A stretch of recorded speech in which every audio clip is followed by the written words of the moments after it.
Olá, meus amigos e minhas amigas.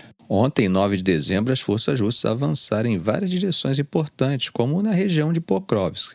Imagens geolocalizadas confirmaram que eles chegaram até um complexo agrícola ao sul de Novotroitsk, avançando ainda mais na região.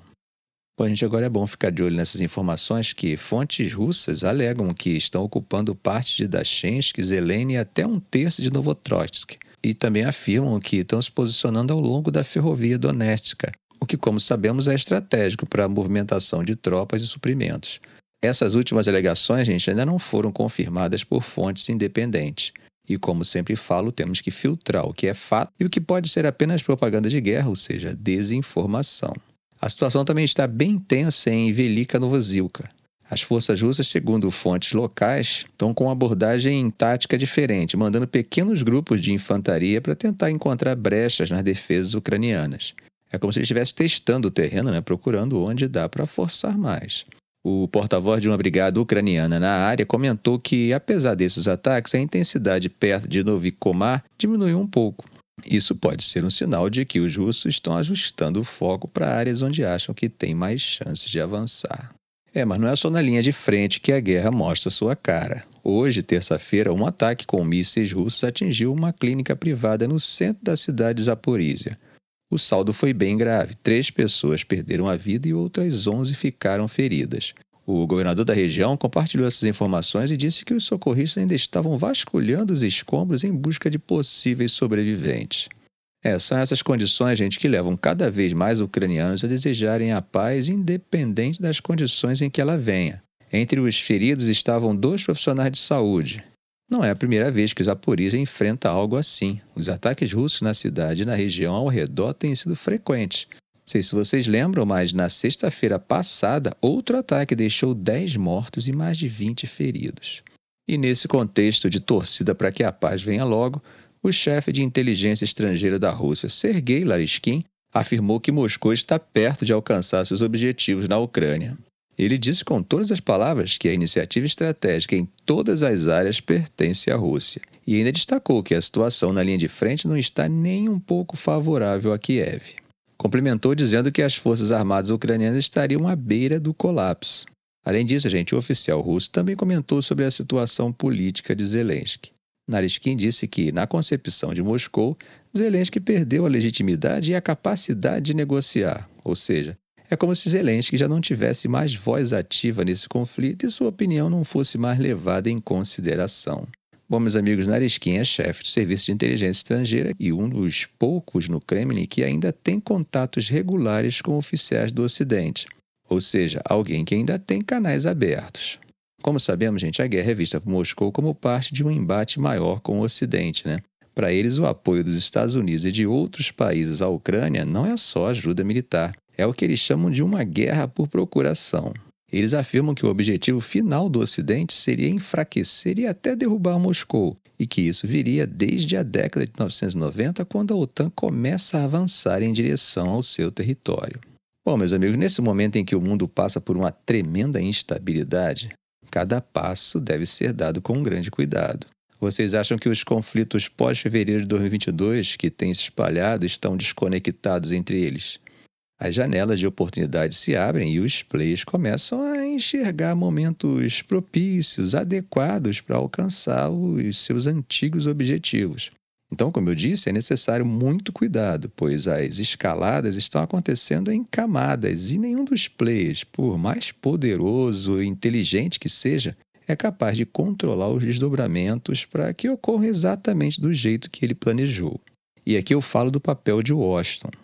Agora, no presente, numa época em que para eles enfrentar a China é um desafio muito mais sério, faria todo sentido se eles tentassem esfriar as coisas com a Rússia, dando um jeito de encerrar esse conflito na Ucrânia e concentrar energia no verdadeiro rival estratégico que é a China.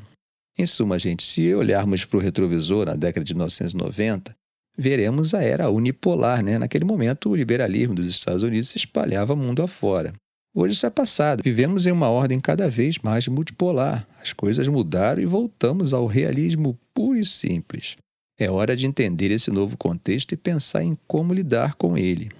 A política externa dos Estados Unidos parece que teima em não aprender com seus erros. A popularidade de Putin hoje, por exemplo, tem muito a ver com o fato de ele ter arrumado a casa depois do caos deixado pelo governo Yeltsin, que foi, digamos, no mínimo incompetente. E essa incompetência poderia ter sido aproveitada pelo tio Sam de uma forma mais inteligente, que pensasse no longo prazo.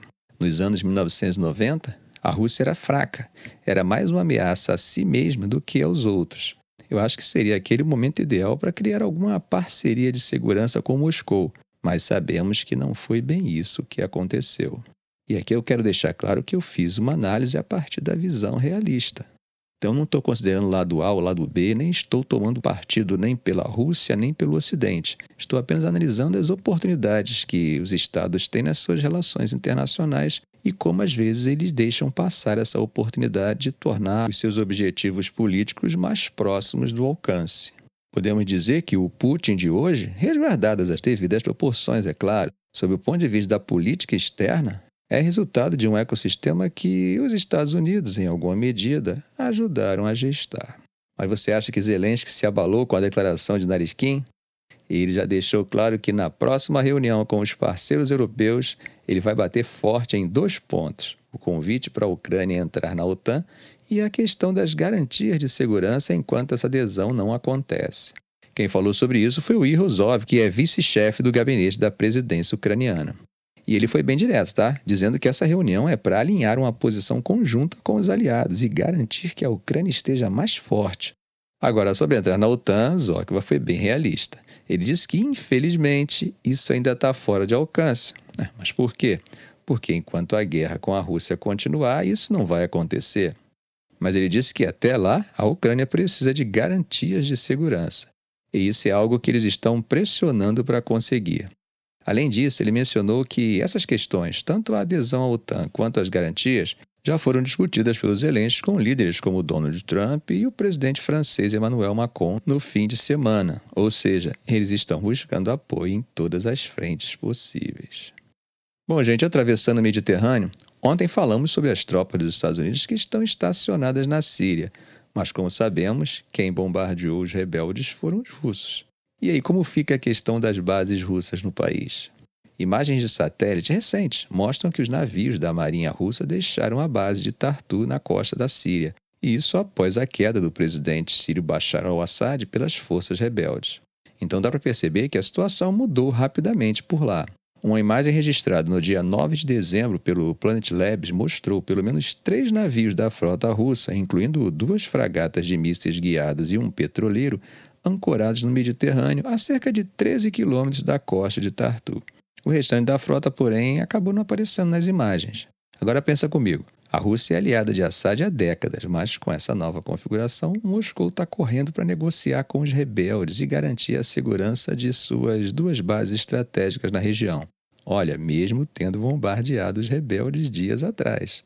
Estamos falando da base aérea de Latakia e, claro, da instalação naval em Tartu, que é um ponto-chave para os russos. Essa base, gente, é essencial para reparos e reabastecimento e ainda serve como uma espécie de ponte para a movimentação de empreiteiros militares russos para dentro e fora da África. De acordo com a análise de imagens feitas por empresas como a Black Sky e a Planet Labs, havia anteriormente 5 navios de superfície e um submarino em Tartu. Isso foi confirmado numa imagem tirada em 5 de dezembro. Mas entre os dias 6 e 9 de dezembro, a frota deixou a base.